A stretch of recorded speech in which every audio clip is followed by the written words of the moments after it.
गरीब माँ की 5 बेटियों का ससुराल। तो अब बता कि आखिर लड़के वालों का क्या कहना है। हाँ, बिल्कुल भी चिंता करने की जरूरत नहीं है। पंडित जी ने कहा है कि ये रिश्ते बहुत अच्छे हैं तेरी तीनों बेटियों के लिए।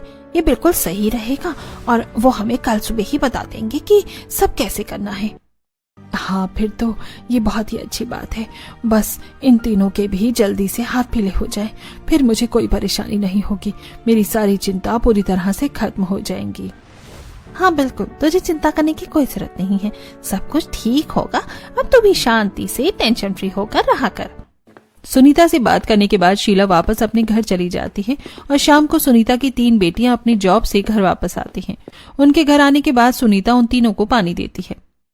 उफ, आज तो बाहर इतनी कड़ाकेदार गर्मी थी। बस इसके बाद मैं तो कुछ पूछो ही मत। मैं तो बहुत ज्यादा थक गई हूँ। सच में मैं भी बहुत ज्यादा थक गई हूँ। सच में आज तो ऑफिस से घर आते आते हालत बहुत खराब हो गई और ऊपर से रास्ते में जो इतनी भीड़ थी कि बस में खड़े होने तक की भी जगह नहीं थी। अरे बेटा, पहले तुम लोग पानी पी लो और थोड़ा आराम कर लो। मैं अभी तुम लोगों के लिए खाना लगा देती हूँ। तीनों बेटियां पानी पीकर थोड़ी देर के लिए चारपाई पर बैठ जाती हैं। उनके चेहरे पर दिन भर की थकान साफ तौर पर दिखाई दे रही थी। सुनीता वहीं चूल्हे पर खाना बनाने लगती है। खाना बनाते बनाते उसके मन में कई तरह के ख्याल आने लगते हैं। वो अपनी 5 बेटियों के बारे में सोचने लगती है। सुनीता की 5 बेटियां थीं, नेहा, रितु, सीमा, पायल और प्रीति। प्रीति और सीमा की शादी कुछ साल पहले ही हो चुकी थी। दोनों अपने अपने ससुराल में ठीक से रह रही थी, लेकिन सुनीता का मन फिर भी हमेशा चिंता में डूबा रहता था। अब उसकी चिंता बाकी 3 बेटियों की शादी को लेकर थी। खाना बनाकर सुनीता तीनों बेटियों के पास आती है और उन्हें खाना देती है। फिर सब साथ बैठकर खाना खाते हैं और सो जाते हैं। अगले दिन सुबह शीला सुनीता के पास आती है। चल सुनीता, अब अपना मुंह मीठा कर ले। तीनों लड़के वाले एक साथ एक ही दिन पर शादी करने के लिए मान गए हैं। चलो, भगवान का लाख लाख शुक्र है कि उन्होंने ऐसा करने से इनकार नहीं किया। अब तुझे तो मेरे घर के हालातों के बारे में अच्छी तरह से पता ही है। मैं अपनी तीनों बेटियों की शादी अलग अलग नहीं कर सकती थी। तीनों की शादी एक ही दिन पर हो जाएगी तो बहुत ज्यादा अच्छा रहेगा। हाँ, तो जैसा तूने चाहा था बिल्कुल वैसा ही हो रहा है। अब तो तू शादी की तैयारियां शुरू कर ले। बाकी कुछ भी तुझे किसी भी चीज की जरूरत हो ना तो मुझे बता सकती है। मैं तेरी पूरी मदद करूंगी। तूने तो मेरी हमेशा हर चीज में ही बहुत मदद की है। इस तरह सुनीता की बाकी 3 बेटियों का भी रिश्ता अलग अलग और अच्छे परिवार में तय हो गया था और अब तीनों के ससुराल वाले शादी को एक ही दिन करने के लिए तैयार हो जाते हैं। अब घर में जोर शोर से शादी की तैयारियां चल रही थी, क्योंकि सुनीता बहुत गरीब थी तो वो शादी में ज्यादा कुछ नहीं कर सकती थी। एक दिन सुनीता शीला के साथ शॉपिंग करने के लिए जाती है। ये सारे कपड़े तो बहुत ज्यादा महंगे हैं, इतना तो हमसे नहीं हो पाएगा। कोई बात नहीं, हम कुछ बजट में देख लेते हैं। भैया जरा सस्ते कपड़े दिखा दीजिए। हमें 3 लड़कियों के लिए सामान लेना है और सारा सामान तीनों को लगभग एक जैसा ही कर देना। दोनों दुकान से कपड़े खरीद कर लाती हैं। तब रास्ते में जब दोनों घर वापस आ रही थी तो आपस में बात करते हुए कहती हैं, लेकिन एक बात बता, तेरी दोनों बड़ी बेटियां आखिर कब आएंगी? उन दोनों को तो काफी पहले ही आ जाना चाहिए था तेरी मदद करवाने के लिए। अब तुझे तो पता ही है कि उन दोनों को अपने ससुराल में कितना ज्यादा काम होता है। मैंने उनसे कहा था लेकिन वो अभी नहीं आ पाएंगी। हाँ, शादी के बाद तो सबके तेवर पूरी तरह से बदल जाते हैं। बात करते हुए दोनों घर वापस आ जाती और वहीं दूसरी तरफ तीनों बहनों का भी लहंगा अपने ससुराल की तरफ से आ गया था। माँ देखो, हमारे ससुराल वालों ने हमारे लिए लहंगा भिजवा दिया है। हाँ, सच में हमारा लहंगा बहुत ही ज्यादा अच्छा है। हम तो कभी भी इतना महंगा लहंगा खुद नहीं खरीद पाते। वही तो, चलो अच्छा है कि कम से कम ससुराल वालों ने हमारे लहंगे और मेकअप का तो जिम्मा ले ही लिया था। लहंगा और मेकअप का सामान तो तीनों को ससुराल वालों की तरफ से आ जाता है। गरीब होने के बावजूद भी सुनीता अपनी तरफ से पूरी कोशिश कर रही थी।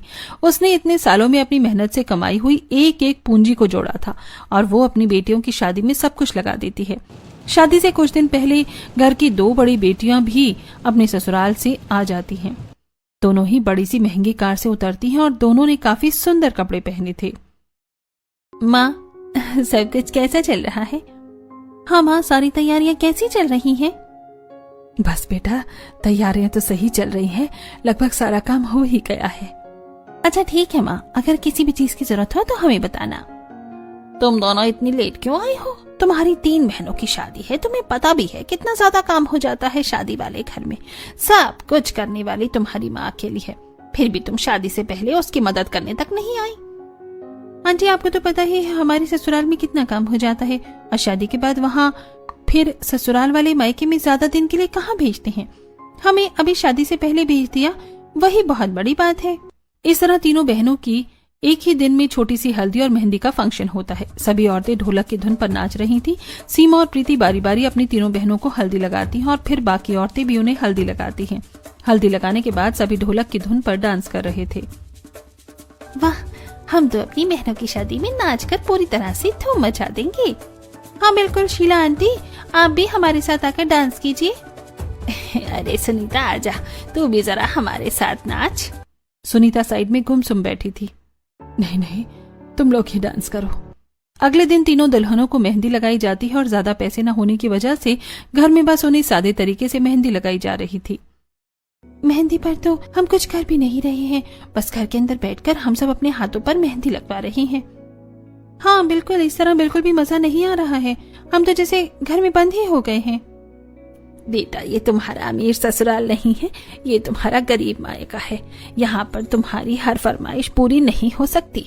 तुम्हारी माँ ने इतनी गरीबी में तुम पांचों बेटियों को जिस तरह पाल पोस कर बड़ा किया है, वही बहुत बड़ी बात है। इतना कहकर शीला वहां से चली जाती है और उसके जाने के बाद सीमा मुंह बनाते हुए प्रीति से कहती है, शीला आंटी भी ना जब देखो हमें हर बात पर बस टोकती रहती है, या फिर ऐसा कसकर ताना मुंह पर मारकर फेंकती है कि बस पूछो ही मत। उसके बाद अगले दिन तीनों दुल्हनें तैयार होती हैं, लेकिन उन्हें तैयार होने के लिए पड़ोस की ही एक बहू को बुलाया जाता है और साथ में सीमा और प्रीति भी उन्हें तैयार करने में मदद कर रही थी। वैसे खुद की शादी के लिए एक प्रोफेशनल मेकअप आर्टिस्ट तो होना ही चाहिए था। पता नहीं अब मेकअप कैसा होगा, बाद में ठीक रहेगा भी या नहीं। तुम दोनों की शादी में भी तो मैंने ही तुम्हारा मेकअप किया था। क्या तुम दोनों को मेकअप अभी ठीक नहीं लगा था? अरे भाभी, आपका मेकअप किया हुआ तो बहुत अच्छा था, लेकिन हमारे कहने का मतलब है कि हम जो मेकअप कर रहे हैं पता नहीं कैसा रहेगा। कोई बात नहीं दीदी, आप दोनों इतना मत सोचो, सब अच्छा ही होगा। ससुराल जाने के बाद आप इतने महंगे महंगे प्रोडक्ट्स यूज करते हो और मेकअप करना तो अब आपको आता ही है। हाँ, लेकिन मैं किसी को पहली बार तैयार कर रही हूँ और वो भी उसकी शादी के लिए। इस तरह ज्यादा पैसे न होने की वजह से सभी को बहुत कुछ एडजस्ट करना पड़ रहा था, लेकिन फिर भी सुनीता ने अपनी तरफ से सबके लिए अच्छा खाना बनवाया था और धूमधाम से अपनी तीनों बेटियों की शादी की थी। तीनों बेटियां एक ही मुहूर्त में अपने पतियों के साथ 7 फेरे लेती हैं और पूरे रस्मों रिवाज के साथ शादी करके अपने अपने ससुराल विदा हो जाती हैं। उनके जाने के बाद घर एकदम खाली हो जाता है और सुनीता नम आंखों के साथ घर में बैठी थी। सामने सीमा, प्रीति और शीला भी थी। कोई बात नहीं माँ, अब तुम्हें इतना रोने की जरूरत नहीं है, अब आप चुप भी हो जाओ। रोना कैसे नहीं आएगा? मैंने अपनी पूरी जिंदगी तुम पांचों को पाल पोस कर बड़ा किया और अब तुम सबकी शादी हो गई और तुम सब के जाने के बाद मैं पूरी तरह से अकेली हो जाऊंगी। मैं तो बल्कि अकेली हो ही गई हूँ। किसने कहा माँ कि तुम अकेली हो गई हो? हम है ना, हम तुमसे हमेशा मिलने आया करेंगे। इस तरह बिल्कुल अच्छी तरीके से शादी एकदम संपन्न हो जाती है और शादी के 2 दिन बाद सीमा और प्रीति भी अपने ससुराल चली जाती हैं, जिसके बाद सुनीता बिल्कुल अकेली हो गई थी। नेहा अपने ससुराल से अपनी सारी बहनों को कॉन्फ्रेंस कॉल करती है। अरे बताओ नेहा, और बताओ तुम्हारे ससुराल में सब कुछ कैसा चल रहा है? बस सब अच्छा चल रहा है। आप बताइए, आप सबका क्या हालचाल है? मेरे यहाँ पर भी सब कुछ बढ़िया ही है। अच्छा, मैं बताती हूँ, मैं अगले हफ्ते उनके साथ हनीमून पर जा रही हूँ। क्या बात है, ये तो बहुत ही अच्छी बात है। हमने भी इसी हफ्ते का सोचा है कि हम इस हफ्ते हनीमून पर जाएंगे, लेकिन तुम्हारा हनीमून का प्लान आखिर कहाँ का है? अभी तो हमारा कुछ फाइनल डिसाइड नहीं हुआ है, लेकिन जहाँ तक है शिमला या मनाली का ही प्रोग्राम होगा। मेरा भी शिमला का ही पूरी तरह फाइनल हुआ है। चलो अच्छा है, तुम्हारा प्लान बन गया। अब तुम्हें देखकर तो मेरा भी मन कर रहा है कि मैं भी कहीं घूमने चली जाऊं। मैं आज ही इनसे इस बारे में बात करूंगी। इसी तरह सभी इस बारे में बात करती है और शाम को प्रीति अपने पति के वापस आने के बाद उससे इस बारे में पूछती है। मेरा भी कहीं बाहर घूमने जाने का मन कर रहा है, क्या हम चल सकते हैं? अच्छा जी, क्या तुम्हारा भी अब हनीमून पर जाने का मन कर रहा है? अजी, आप भी कैसी बातें कर रहे हो? मैं तो बस घर में रहकर बोर हो गई हूँ, इसीलिए कहीं बाहर जाने का मन कर रहा है। अच्छा ठीक है, लेकिन हम इस महीने नहीं जा पाएंगे। इस महीने मेरी बहुत ही इम्पोर्टेंट मीटिंग है, लेकिन मैं तुम्हें अगले महीने कहीं अच्छी जगह जरूर घुमा कर लाऊंगा। तो तुम तैयार है ना सरप्राइज के लिए? ये सब सुनकर प्रीति बहुत खुश हो जाती है। सच में पति हो तो बिल्कुल आपके जैसा, वरना ना ही हो। क्या बात है, अगर हमने अपनी पत्नी की बात मान ली तो हमारी पत्नी इतनी खुश हो गई कि हमारे जैसा ही पति होना चाहिए। फिर तो ऐसी तारीफ सुनने के लिए लगता है कि हमेशा आपकी बात माननी पड़ेगी। वहीं दूसरी तरफ ऋतु के ससुराल में उसका आज 5वां ही दिन था। तो जब शाम को उसका पति काम से घर वापस आता है, देखो मैं आपके लिए बहुत ही सुंदर फूल लेकर आया हूँ। Thank you so much. चलिए आज हम रात को डिनर पर चलते हैं। उसी दिन रवि ऋतु को डिनर पर लेकर जाता है और दोनों बाहर जाकर रेस्टोरेंट में खाना खाते हैं। वहीं दूसरी तरफ पवन भी पायल को मूवी नाइट पर लेकर जाता है। इसी तरह पांचों बहनों के ससुराल में सब ठीक चल रहा था, लेकिन इस बात की चिंता वहीं दूसरी तरफ सुनीता को खाई जा रही थी। इतने दिन हो गए लेकिन मेरी उनसे शुरुआत में ही बात हुई थी, अब मेरी उनसे बात नहीं हो रही, पता नहीं सब कैसी होंगी। तू भी ना बिना वजह ही चिंता करती रहती है। अरे तेरी 5 बेटियां अपने ससुराल में बहुत ज्यादा खुश हैं। हाँ लेकिन फिर भी एक बार मेरी उनसे बात हो जाती तो मेरा मन थोड़ा लग जाता। एक तो उन 5 के बिना बिल्कुल भी रहने की आदत नहीं है। दिन में तो फिर भी जैसे तैसे समय निकल जाता है, रात को हम सब साथ खाते थे। तेरा अकेलापन दूर करने के लिए ही तो शाम को मैं तेरे पास खाना खाने आती हूँ। तूने अपने जीवन में बहुत संघर्ष किया है, अब मैं नहीं चाहती कि तू अभी भी चिंता में ही लगी रहे। शीला अपने साथ कीपैड फोन लाई थी और वो सबसे पहले दोनों बड़ी बेटियों को फोन करती है, लेकिन दोनों ही फोन नहीं उठाती। सच कहूँ तो तेरी दोनों बड़ी बेटियों पर तो मुझे बहुत ज्यादा गुस्सा आता है। इनके पास कभी भी फोन कर लो पर इन्हें फोन तो उठाना ही नहीं होता है। अरे हो सकता है कहीं उधर उधर काम में व्यस्त होंगी। उसके बाद शीला बाकी तीनों बेटियों को कॉन्फ्रेंस पर कॉल करती है और वो फोन उठाती हैं। हेलो मेरी बच्चियों, तुम तीनों कैसी हो? हाँ मम्मी, हम बिल्कुल ठीक हैं, तुम बताओ कैसी हो? पर तुम तीनों के बिना मैं भला कैसी ही हो सकती हूँ? तुम्हारे जाने के बाद तो मेरा बिल्कुल भी मन नहीं लग रहा। तुम तीनों मुझसे मिलने यहाँ आ जाओ। हाँ मम्मी, तुम चिंता मत करो, हम जल्दी ही तुमसे मिलने के लिए आएंगे। अच्छा बेटा एक बात बताओ, क्या तुम्हारे ससुराल में सब ठीक है ना? तुम्हारा वहाँ मन तो लग रहा है ना? हाँ मम्मी, आपको चिंता करने की जरूरत नहीं है, हमारा यहाँ बिल्कुल मन लग रहा है।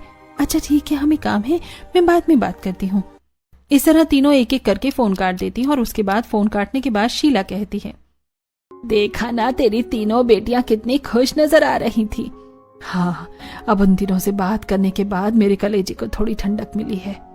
वहीं दूसरी तरफ अब पांचों बेटियां अपने ससुराल में नई जिंदगी में बिजी हो रही थी, जिसकी वजह से वो अपनी माँ को धीरे धीरे भूलती ही जा रही थी। देखो तो ये डिजाइनर साड़ी कितनी अच्छी लग रही है। मुझे तो अपने लिए एक बढ़िया सा डिजाइनर पर्स खरीदना है। ठीक है, पहले कपड़े खरीद लेते हैं, उसके बाद पर्स भी लेने जाएंगे। इस तरह दोनों बहनें साथ मिलकर खूब सारी शॉपिंग करती हैं। वहीं दूसरी तरफ पायल भी नेहा के साथ पार्लर में मैनिक्योर और पेडिक्योर करवाने गई थी। दोनों अगल बगल वाली कुर्सी पर बैठकर बात कर रही थी। मुझे नहीं पता था कि शादी करने के बाद इतना अच्छा होगा। मुझे भी बिल्कुल अपने ससुराल में बड़ा अच्छा लगता है। वहीं दूसरी तरफ ऋतु भी अपनी सहेलियों के साथ मूवी देखने गई थी। मूवी देखकर तो मजा आ गया, चलो अब हम कुछ खाने चलते हैं। उसके बाद ऋतु अपनी सहेलियों के साथ एक बढ़िया से महंगे रेस्टोरेंट में खाना खाने जाती है। इस तरह पांचों बहनें ही शादी के बाद थोड़ा बहुत एंजॉय कर रही थी। वहीं दूसरी तरफ वो गुजरते दिन के साथ सुनीता को भूलती ही जा रही थी। एक दिन सुनीता घर पर ताला लगाकर कहीं जा रही थी। अरे तू आज इतनी सवेरे सवेरे कहाँ जा रही है? मैं तो 12 से काम पर जा रही हूँ। ये बात सुनकर शीला हैरान हो जाती है। लेकिन तुझे काम पर जाने की आखिर क्या जरूरत है? अब मुझे अगर अपना पेट पालना है तो काम तो करना ही होगा, जाना ही होगा ना। पहले तो पांचों बेटियां मिलकर नौकरी करने लगी थी, इसीलिए काम छुड़वाया था उन्होंने। हाँ तो कोई बात नहीं, तू दोनों तीनों समय मेरे घर पर खाना खाने आ सकती है। मैं तेरा इतना तो ध्यान रख ही सकती हूँ। नहीं, वैसे भी तुमने मेरे लिए इतना कुछ किया है और ऊपर से अब मैंने बेटियों की शादी के लिए कुछ पैसे उधार लिए थे तो उन्हें भी तो चुकाना है। अच्छा मैं चलती हूँ। इतना कहकर सुनीता तो अपने काम पर चली जाती है। अब उसने पहले की तरह ही दूसरों के घरों में साफ सफाई का और खाना बनाने का काम शुरू कर दिया था। दिन गुजर रहे थे लेकिन सुनीता का अपनी बेटियों से मिलने का मन कर रहा था और काफी कहने के बाद आखिरकार एक दिन पांचों बेटियां उससे मिलने आ जाती हैं। देखो माँ, हम आ गए। उन सभी को वहां देखकर सुनीता को बहुत खुशी होती है। तुम पांचों बैठो, मैं तुम्हारे लिए चाय बना देती हूँ। नहीं माँ, चाय बनाने की जरूरत नहीं है, इतनी गर्मी में चाय नहीं पीती हूँ मैं। मुझे तो कोल्ड कॉफी या कोई अच्छा सा शेक चाहिए होता है। हाँ, इतनी गर्मी में भला चाय कौन पीता है। ये बात सुनकर सुनीता हल्का निराश होती है, लेकिन कहती है कोई बात नहीं, मैं तुम लोगों के लिए ठंडा शरबत बना देती हूँ। अब सुनीता पांचों के लिए मटके के पानी से शरबत बनाती है और सबको देती है। पांचों शरबत पीती हैं, लेकिन यो मम्मी, ये पानी भी बिल्कुल गर्म है। भला गर्म पानी का भी कहीं शरबत होता है क्या? हाँ, मुझे तो ऐसे गर्म पानी का शरबत पीने की बिल्कुल भी अच्छा नहीं लग रहा है। लेकिन शादी से पहले तो तुम्हें यही शरबत बहुत अच्छा लगता था। शादी से पहले तो मम्मी हमारी मजबूरी थी और अब हमारी आदत भी पूरी तरह से बदल गई है। सुनीता बात पलटते हुए कहती है अच्छा ठीक है, मैंने तुम लोगों के लिए खाना बनाया है। सुनीता उन्हें खाना परोसती है और खाना देखकर सबका मुंह बन जाता है। सब खाना खाना शुरू करो, ऐसी क्या बैठी हो। खाने में तुम्हारी पसंद की आलू की भुजिया बनाई है। मम्मी, मुझे तो ये खाना बिल्कुल भी नहीं खाना। आपने हमारे लिए क्या सादा सा आलू की भुजिया बनाकर रख दिया है? आपको अच्छी तरह पता था ना कि हम आने वाले हैं। आज तो कम से कम कुछ अच्छा बना लेती। हाँ बिल्कुल, इस खाने को देखकर तो मेरा पेट पूरी तरह भर गया है। थोड़ी देर बाद सीमा सबके लिए ऑनलाइन खाना ऑर्डर करती है और सब वहीं खाना खाते हैं। पांचों के ऐसा करने पर तो अब सुनीता को बहुत ही बुरा लगता है। जहां पहले उसकी पांचों बेटियों को उसके हाथ का खाना बहुत अच्छा लगता था और सब उसका बनाया हुआ कोई भी खाना प्यार से खा लेते थे, लेकिन अब वही खाना खाने से वो मना कर रही हैं। इसे कहते हैं असली खाना, एकदम चटपटा और मसालेदार। अब शाम तक तो वहां सब रुकती हैं और वहां आने के बाद भी वो ज्यादातर समय फोन में ही बिताती हैं। कोई ऑनलाइन शॉपिंग कर रही थी तो कोई मूवी देखने में बिजी थी। शाम होते ही प्रीति और सीमा घर वापस जाने की बात करती हैं। बेटा, तुम इतने दिनों बाद आई हो तो कम से कम आज एक रात तो मेरे पास रुक जाओ। मम्मी, आपको तो पता ही है कि मेरे ससुराल में कितना काम होता है। मेरे ससुराल वाले तो मुझे ज्यादा देर के लिए बिल्कुल नहीं छोड़ सकती, और फिर यहाँ इतनी गर्मी भी है। हाँ मम्मी, मैं भी यहाँ पर इतनी गर्मी में नहीं रुक सकती, और वैसे भी मैं प्रेग्नेंट हूँ तो मुझे तो अच्छे माहौल में ही रहना होगा। क्या कहा, तुम प्रेग्नेंट हो? और मुझे तो ये बात पता ही नहीं थी। हाँ मम्मी, मुझे भी ये बात कुछ देर पहले ही पता चली थी। अच्छा, हम चलते हैं, बाद में मिलने जरूर आएंगे। अच्छा रुको, मैं तुम पांचों के लिए कुछ लेकर आई हूँ। सुनीता सबके लिए अंदर से एक एक जोड़ी सूट लेकर आती है। ये सूट किसके लिए है मम्मी? अरे मेरी बच्चियों, तुम्हारे लिए है, और किसके लिए होगा। शादी के बाद तुम अपने मायके आई हो पहली बार, तो यहाँ से कुछ लेकर तो जाना ही बनता है, इसलिए मैं तुम सबके लिए सूट लेकर आई हूँ। नहीं मम्मी, मुझे तो ये सूट ले जाने में बिल्कुल मत कहना आप। मेरे ससुराल में क्या इज्जत रह जाएगी। हाँ बिल्कुल, मैं भी नहीं लेकर जाने वाली हूँ। मैं तो जाते हुए रास्ते में 2 सूट खरीद लूंगी और बोल दूंगी कि आपने दिए थे। हाँ, मुझे भी नहीं चाहिए। इतना कहकर प्रीति और सीमा तो वहां से चली जाती है, लेकिन सुनीता को बहुत बुरा लगता है और वो मन में सोचती है, कहाँ पहले मुझे ये सारी बातें बताया करती थी और अब इतनी बड़ी बातें भी मुझसे छुपाती हैं। सुनीता चूल्हे पर खाना बना रही थी और पांचों बेटियां कॉलेज से जब घर आती हैं, मेरी बच्चियां आ गई, बैठ जाओ, साथ में खाना खाते हैं। मैंने तुम्हारे पसंदीदा आलू भुजिया बनाई है। फिर तो आलू भुजिया खाकर मजा आ जाएगा। सब साथ में खुशी खुशी बैठकर खाना खाते हैं और पांचों अपने कॉलेज के दिनों के बारे में भी बताती हैं। तो पता है मम्मी, मैंने तो उसे मुंह तोड़ जवाब दी थी और उसका मुंह तो देखने लायक था। हाँ बिल्कुल, उसे लगा था कि वो हमें कुछ भी बोल सकती है, लेकिन हम पांचों बहनें किसी से कम नहीं है। मुझे बहुत खुशी है कि तुम पांचों मिलकर रहती हो। अच्छा, मैं तुम पांचों के लिए कुछ लेकर आई हूँ। उसके बाद सुनीता अंदर से सबके लिए एक एक जोड़ी सूट लाती है। ये सारे सूट किसके लिए है मम्मी? तुम्हारे लिए ही है बेटा, मैंने पैसे जोड़कर तुम्हारे लिए खरीदे हैं। मम्मी, इन सब की क्या जरूरत थी? हमारे पास कपड़े हैं ना, बल्कि आपको अपने लिए कुछ खरीदना चाहिए। आप हमारे लिए कितना कुछ करती हैं। नहीं बेटा, मुझे तुम्हारे लिए करने में खुशी मिलती है, और आखिर मैं तुम्हारे लिए नहीं करूंगी तो किसके लिए करूंगी। जब हम नौकरी करने लगेंगे तब हम आपके लिए बहुत कुछ करेंगे। रितु, नेहा और पायल तो रात को सुनीता के पास रुकती है, लेकिन वो भी सुनीता के ऊपर ज्यादा ध्यान नहीं देती और अगले दिन सुबह होते ही वहां से अपने ससुराल चली जाती हैं। कुछ दिन बाद, शादी के बाद कितना कुछ बदल जाता है। बस मेरी बच्चियां अपने ससुराल में खुश रहें। सब कुछ बदल जाता है। तुम्हें बुखार है, फिर भी कोई तुम्हारा हालचाल पूछने नहीं आ रही। अब उनके बारे में सोचना बंद करो और अपने बारे में सोचो। तुम्हारी पट्टी कर रही हूँ, आराम मिलेगा। सुनीता की तबीयत खराब होने पर शीला ने ही उसका ध्यान रखा था। कुछ दिन बाद सुनीता अपने काम पर चली जाती है। एक तरफ सुनीता के पास उसकी पांचों बेटियां होने के बावजूद उनको इतना संघर्ष करना पड़ रहा था और वहीं दूसरी तरफ उनकी 5 बेटियां अपने ससुराल में खुश थीं। एक बार सीमा के ससुराल में पार्टी थी, उसने अपनी बहनों को तो इनवाइट किया था, लेकिन हम पार्टी में मम्मी को नहीं बुलाएंगे तो अच्छा नहीं होगा। अरे मम्मी को बुलाकर हमारी इमेज कितनी डाउन हो जाएगी पता है, मुझे रिस्क नहीं लेना। दीदी बिल्कुल सही कह रही हैं, हर कोई हमारी करीब माँ को देखकर हमारा मजाक उड़ाएगा। इस बात से 5 बहनें सहमत हो जाती हैं और जब नेहा कॉल कट करती है तो उसके पति ने ये सब बात सुन ली थी और वो उसे अच्छी तरह समझाता है। तुम्हें मम्मी जी के साथ ऐसा नहीं करना चाहिए, आखिर वो तुम्हारी माँ है, उन्होंने इतनी मुश्किलों से तुम्हें पाल पोस कर बड़ा किया है।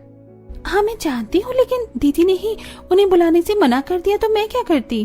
तो तुमने भी तो उन्हें ठीक से समझाया नहीं, ये बहुत गलत है। इस तरह सीमा के बड़े से बंगले में पार्टी होती है और सभी मेहमान वहां पर आए थे और सब एंजॉय कर रहे थे। तब तुम्हें मम्मी जी को बुलाना चाहिए था, हमने सबको बुलाया, अगर उन्हें पता चलेगा तो कितना बुरा लगेगा। मैं बुला तो लेती, लेकिन आपको पता है कि आपकी माँ मुझे मेरे करीब मायके से होने के कितने ज्यादा ताने देती हैं। मैं नहीं चाहती कि मेरी मम्मी यहाँ आए और उन्हें और मुझे दोनों को जलील होना पड़े। कुछ भी हो, तुम उनकी बेटी हो, तुम उनके लिए स्टैंड ले सकती हो, मैं तुम्हारे साथ हूँ। लेकिन फिर भी सीमा ने बात नहीं मानी थी। दिन गुजर रहे थे, लेकिन ससुराल में सब कुछ इतना भी आसान नहीं होता। अरे बहू, तुझे कितनी बार कहा है कि समर पर काम किया कर, लेकिन नहीं, तुझे तो बस आराम फरमाने की आदत हो गई है। मैंने तुझे कहा था ना कि मेरी साड़ी को धोकर इस्त्री कर देना। मुझे माफ कर दीजिए मम्मी जी, दरअसल मैं जरूरी काम से बाहर चली गई थी, इसलिए ये काम रह गया, लेकिन मैं अभी कर देती हूँ। प्रीति को अक्सर ही अपनी सास से डांट पड़ती थी। वहीं दूसरी तरफ रितु को भी बुखार था, लेकिन फिर भी उसे घर का काम करना पड़ रहा था। अरे बहू, जरा जल्दी जल्दी हाथ चला, इतने धीरे धीरे क्या काम कर रही है। जी मम्मी जी, बस आज मुझे थोड़ा बुखार है, इसलिए काम करने में थोड़ी गड़बड़ हो रही है। अरे तो बस बुखार ही था, कौन सी बड़ी बात हो गई। दवाई ले और फिर थोड़ा आराम करके जल्दी काम खत्म कर। सीमा के ससुराल में सीमा के प्रेग्नेंट होने के बाद भी उसे घर का सारा काम करना पड़ रहा था। मैं प्रेग्नेंट हूँ, लेकिन फिर भी किसी को परवाह ही नहीं है, सारा काम मुझे खुद करना पड़ता है। प्रेगनेंसी में इतनी नींद आती है और इतनी थकावट महसूस होती है कि बस पूछो ही मत। अब जब ससुराल में उन लोगों की सारी जिम्मेदारी खुद संभाली उन्हें पड़ती है तो उनके साथ एक बहू की तरह व्यवहार हो रहा था। तब उन्हें थोड़ा बुरा लग रहा था। पायल और नेहा के साथ भी कुछ ऐसा ही हाल हो रहा था। एक दिन पायल देखती है कि किस तरह उसकी सास उसकी ननंद के सिर की चंपी कर रही थी। हाँ तो बेटा, कैसा लग रहा है अब? तुम्हारे सिर में आराम हो गया ना? हाँ मम्मी, बहुत अच्छा लग रहा है, आपके हाथों में तो सच में जादू है। हाँ तो आगे से कभी भी तुझे कुछ भी करवाना हो तो मुझे कह सकती है। ये सब देखकर पायल को भी अपने बीते दिनों की याद आती है। हमारी मम्मी भी किस तरह हमारी चंपी किया करती थी, लेकिन अब तो सब बदल गया है। इस तरह दिन गुजर रही थी और कुछ दिन बाद जब सुनीता का जन्मदिन आता है तब शीला उसके लिए केक लेकर आती है। तुम्हें जन्मदिन की बहुत बहुत बधाई हो। शुक्रिया। लेकिन तुम इतनी उदास क्यों हो? ये पहला ऐसा जन्मदिन है जो मैं अपनी बेटियों के बिना मना रही हूँ, इसीलिए मेरा जन्मदिन मनाने का मन भी नहीं कर रहा। आखिर क्या करना है जन्मदिन मनाकर जब मेरी बेटियां ही मेरे साथ नहीं हैं। मैं सुबह से उन्हें फोन कर रही हूँ, लेकिन किसी ने भी फोन नहीं उठाया। कोई बात नहीं, तेरी 5 बेटियां अपने ससुराल की नई जिंदगी में बिजी हैं। तू अब इतना सोचना छोड़ दे और चल केक काटते हैं। इस तरह सुनीता के उदास होने पर शीला ही अक्सर उसका हौसला बढ़ाया करती थी। शुरुआत में तो 5 बहनें अपने ससुराल की जिंदगी में बहुत ज्यादा अस्त व्यस्त हो गई थी और उन्हें सब अच्छा भी लग रहा था, लेकिन धीरे धीरे थोड़ा बदलाव आता है। कुछ दिन बाद नेहा शॉपिंग करने जब बाहर गई थी। भैया, ये सारे कपड़े पैक कर दीजिए और साथ में आप मुझे सॉक्स भी दे देना। ठीक है बहन जी, आप थोड़ा इंतजार कीजिए, हम आपका सारा सामान पैक करवा देते हैं और बिल बनवा देते हैं। नेहा वहाँ खड़े होकर इंतजार कर रही थी, तभी वहाँ पर एक लड़की अपनी माँ के साथ आती है। तो मम्मी, आपको जो भी ड्रेस पसंद है आप आज ले सकती हैं, आखिरकार आज आपका बर्थडे है। बेटा, तुमने मेरे बारे में इतना सोचा, मुझे वही सोचकर खुशी हो रही है, लेकिन इतना पैसा खर्च करने की जरूरत नहीं है, रहने देते हैं। नहीं मम्मी, एक ड्रेस तो छोड़ो, मैं तो आपको दुनिया की सारी खुशियाँ देना चाहती हूँ। आपने मेरे लिए हमेशा इतना कुछ किया है। उन्हें देखकर तभी नेहा को अचानक कुछ याद आता है। अरे मैं तो भूल ही गई, पिछले हफ्ते मेरी मम्मी का भी जन्मदिन था, ये मुझसे क्या हो गया। नेहा जल्दी घर आती है।